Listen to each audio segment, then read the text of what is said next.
Visiting വിസയിൽ സൗദിയിലേക്ക് ജോലിക്ക് കൊണ്ടുവന്ന ദുരിതത്തിലായ ആന്ധ്ര സ്വദേശിനി നാട്ടിലേക്ക് തിരിച്ചു. ജോലി വിസയെന്ന് തെറ്റിദ്ധരിപ്പിച്ചാണ് ആന്ധ്രക്കാരി ഷഹനാസ് ബീഗത്തെ ഏജന്റ് സൗദിയിലെത്തിച്ചത്.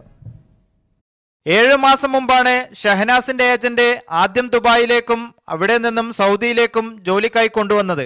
നാട്ടിൽ നിന്ന് എംബസിക്ക് പരാതി കൊടുത്തു. എംബസി നമ്മളെ അറിയിച്ചു.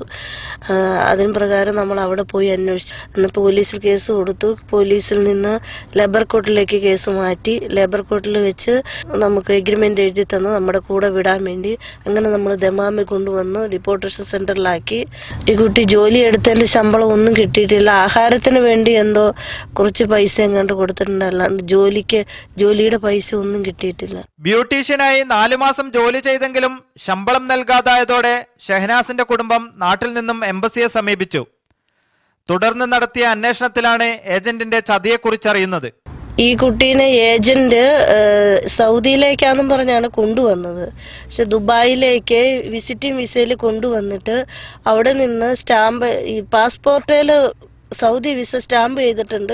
പക്ഷെ സിസ്റ്റത്തിൽ ഇല്ല. ഫിംഗർ വെക്കുമ്പോൾ സിസ്റ്റത്തിൽ കാണുന്നത് ദുബായ് വിസയാണ് കാണുന്നത്. വിസിറ്റിംഗ് വിസയിൽ ജോലി ചെയ്തതിനാൽ ലേബർ കോടതി വിധിച്ച പിഴയും ഒടുക്കേണ്ടി വന്നു.